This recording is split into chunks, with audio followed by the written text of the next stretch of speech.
Well, good morning, everybody. Welcome to the Let It Run Sunday wrap-up show after an exciting weekend of racing at Keeneland, Oaklawn, and Laurel. Good weekend, and Aqueduct started their turf season this week, end of the week. Great to see that. Beautiful looking turf course there at Aqueduct.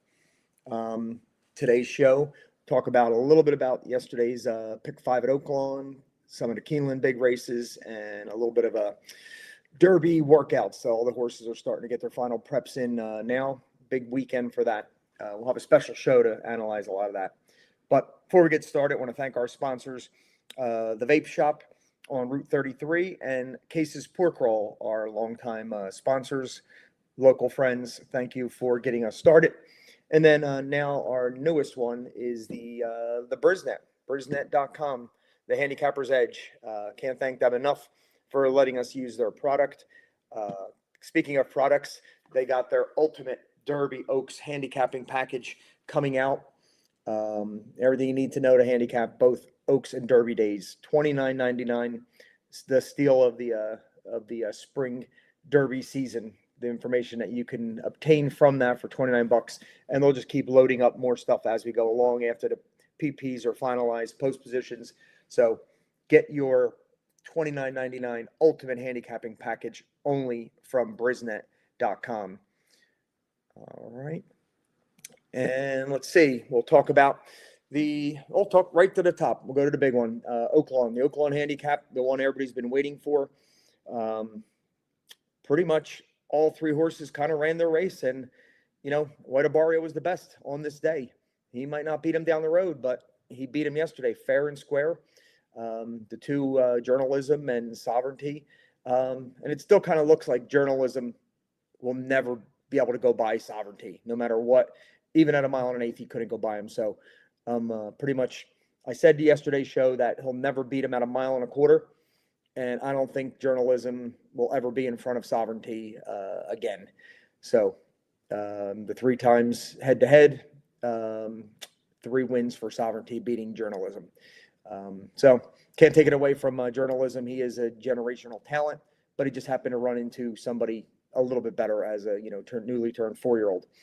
The winner, White Abarrio. Only way I thought he can win the race, I thought he would be on the lead and he would try to open up a little bit and not let the other two be close to him, because they probably outsprint him to the wire. Totally wrong the way I saw that, and the way the race unfolded. White Abarrio did get out there, but when Sovereignty took it to him, he just let him go. Great ride by Ortiz to let that happen, and then just sit back and let the other two cat dog each other around the track, and just set it up perfect for him when he tipped out. I was looking for Publisher on the inside there to come up and make a move, but he just was not this caliber yet.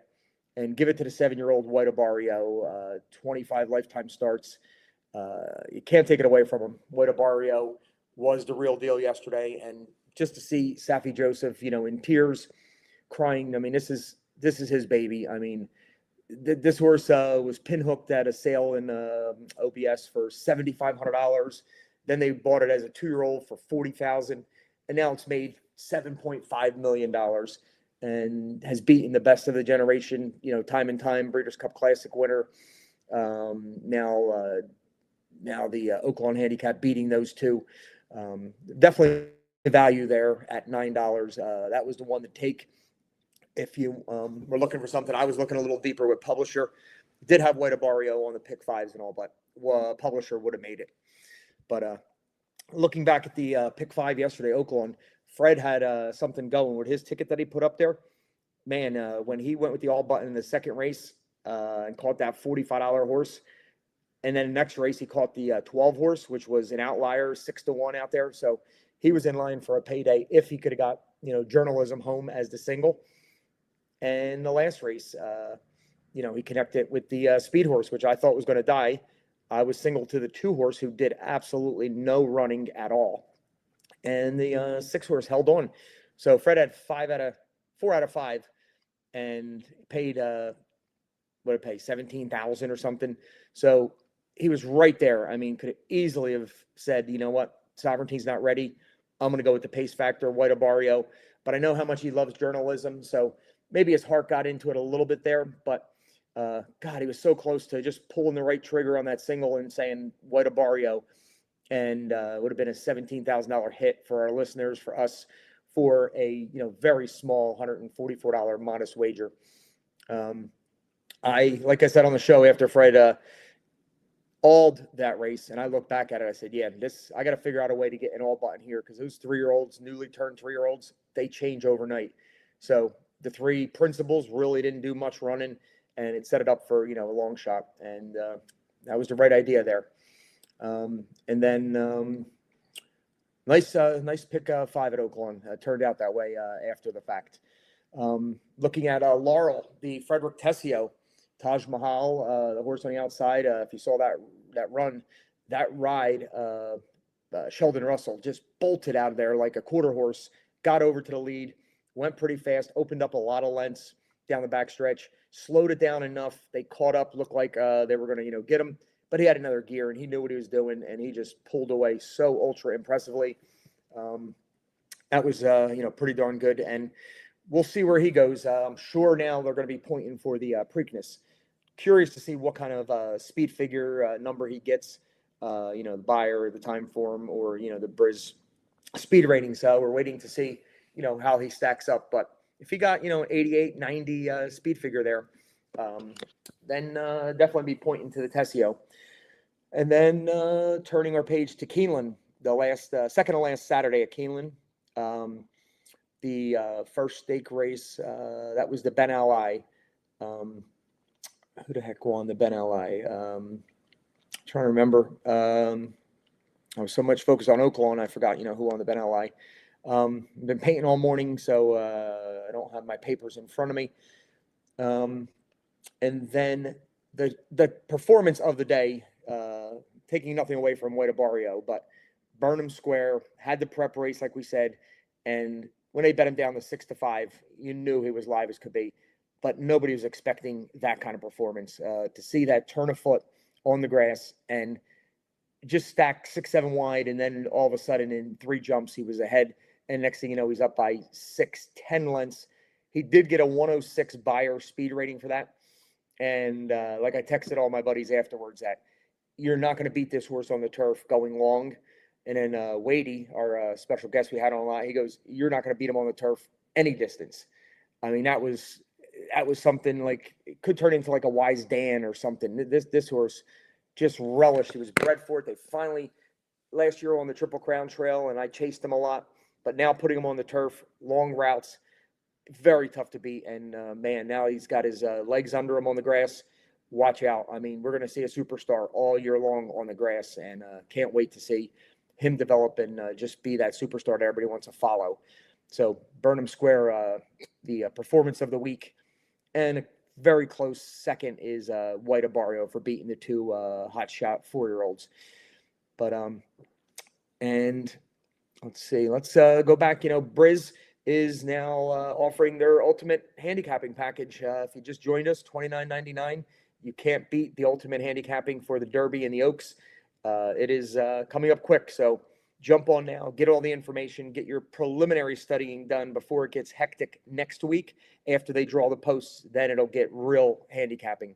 And we'll be back with some shows along the way with special guests, handicapping angles. We'll go through the undercards both days, Friday and Saturday. We'll look for some spot plays that we're curious to, to come up on Friday and Saturday.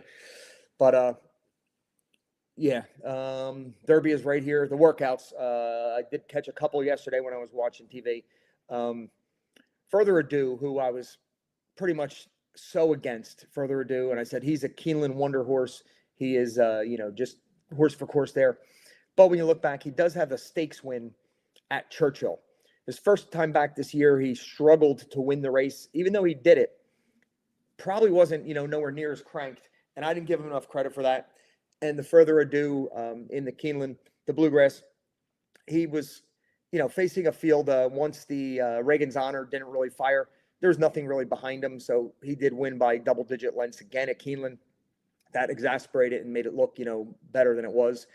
But his workout the other day was like chilling, because 46 and change, and then it was 58 and change under total restraint. I mean, you can see the jockey pulling the bit, and his head was turning left because the bit in his mouth was being yanked, and he wanted to do more, and the jockey was totally restraining him. So that was some performance workout. I'm curious to see what Mike Welsh, what the clocker has to say about what that workout looked like, and his comments about that. But start watching the the workout shows in the morning now.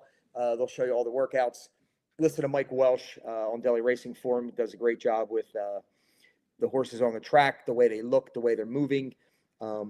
And all the other ones have been working out too. I saw, Commandment was out there working, and they're all working pretty good. Nobody has jumped up and said, "Oh, that wasn't a good work yet." They're $1 million horses. They're in the Kentucky Derby. They're all going to be good works. What a shocker. But you got to see who's really thriving and flourishing over that Churchill Strip. Day after day, they get bigger and better and stronger. And, you'll see somebody Derby week that has just blossomed when he got there for the last 2 weeks. And, that's the one you want, in your on your tickets for the in the starting gate. But all right, we'll be back tomorrow with the Monday pick of the day at 2:00, and Wednesday we'll have the pick of the day. Then we'll try to come up with a schedule of maybe some additional shows for some Derby talk, some Kentucky Oaks talk.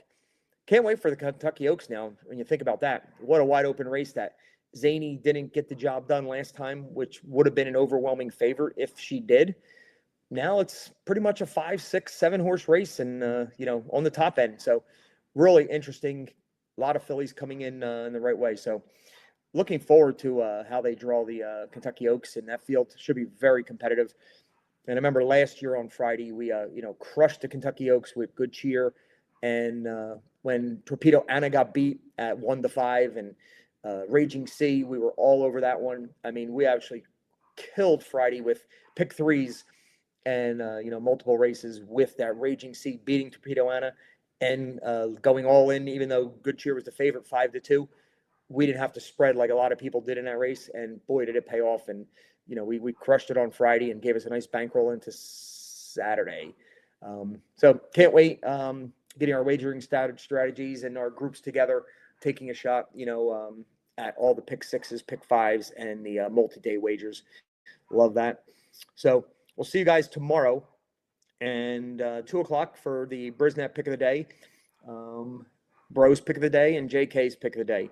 Coming off Wednesday, my pick did come through for 780 payoff, little 5-2, bet down from 5-1, but winner's a winner, and we can't help how they're bet. So with that being said, have a great rest of the day on Sunday.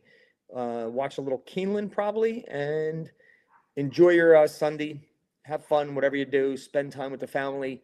I'm going back to paint, so I will be with my family painting, but I will be working. So see you tomorrow at 2:00 for John, the traveling handicapper, and Freddie Bro York, who's out on the golf course in this miserable, windy, drizzly weather. Better that I'm inside painting than outside on the golf course. All right, guys, thanks for joining, and whatever you do today, let them run.